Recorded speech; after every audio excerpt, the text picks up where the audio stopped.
আপনি কি জানেন আমরা প্রতিনিয়ত যে মিষ্টি খাই তা ধীরে ধীরে আমাদের দাঁতের কি সর্বনাশটা ঘটাচ্ছে? চিনি শুধু আপনার ওজনই বাড়াচ্ছে না, আপনার দাঁতেরও ভয়াবহ ক্ষতি করছে। মুখের ভিতর স্বাভাবিকভাবে স্ট্রেপ্টোকাস মিউট্যান্স নামে এক ধরনের ব্যাকটেরিয়া থাকে। এই ব্যাকটেরিয়া যখন চিনির সন্ধান পায় তখন এই চিনিকে তারা ভেঙে অ্যাসিডে রূপান্তরিত করে। পরবর্তীতে এই অ্যাসিডই আমাদের দাঁতের উপরে যে আবরণ থাকে, আমাদের দাঁতকে রক্ষা করার যে এনামেল থাকে, এই এনামেলকে ক্ষয় করে দেয় এবং এটাই হচ্ছে ক্যাভিটি। দাঁতের জন্য উপকারী পিএইচ লেভেল হচ্ছে 6.5 থেকে 7 মধ্যে, কিন্তু যখন আমাদের মুখের মধ্যে চিনি আমরা নেই তখন এই মুখের যে পিএইচ লেভেল এটা চলে আসে 5.5 বা এর আরো নিচে। এতে কি হয়, আমাদের মুখটা অ্যাসিডিক হয়ে যায় এবং অ্যাসিডিক হওয়ার কারণে আমাদের দাঁতের ক্যালসিয়াম, ফসফরাস এই জিনিসগুলো ড্যামেজ হওয়া শুরু করে এবং গলতে শুরু করে। আমাদের মুখের যে সালাইভা বা লালা আছে, এই লালার কাজ হচ্ছে সবসময় আমাদের মুখের এনভায়রনমেন্টটা অর্থাৎ পিএইচ লেভেলটাকে একটা নিউট্রাল পজিশনে রাখা। কিন্তু বারবার চিনি যদি আমরা খেতেই থাকি,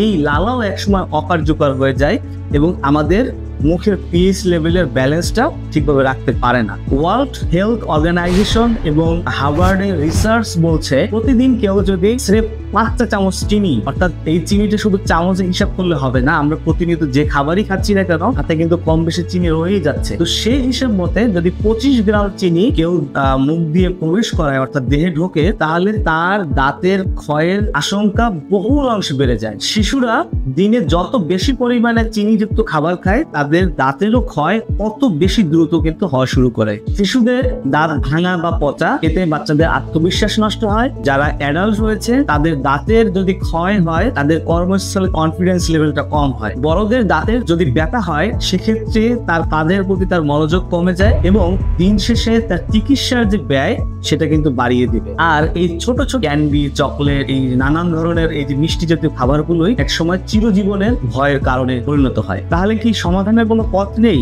নিঃসন্দেহে সমাধানের পথ রয়েছে। কি করতে হবে? আমাদের প্রথমত চিনিযুক্ত খাবার একেবারেই কমিয়ে দিতে হবে। দ্বিতীয়ত, আমরা যখনই খাবার খাবো, খাবার খাওয়ার পরপরই পারলে ব্রাশ করব অথবা অন্তত পক্ষে কুলকুচি করে মুখটাকে পরিষ্কার করে নেব। এবং শিশুদের ক্ষেত্রে অবশ্যই কেমিক্যাল মুক্ত, চিনি মুক্ত, বিশেষ করে চিনি মুক্ত একটা টুথপেস্ট আমাদেরকে বেছে নিতে হবে। এমন একটা টুথপেস্ট আমরা সিলেক্ট করব যে টুথপেস্ট আমাদের মুখকে সত্যিকার অর্থে রক্ষা করতে পারে এবং এতে কোনো ধরনের কেমিক্যাল বা চিনির যে ছোঁয়া এটা থাকবে না। বিশেষ করে বাচ্চাদের টুথপেস্টে কিন্তু প্রচুর পরিমাণে চিনি দেওয়া হয়।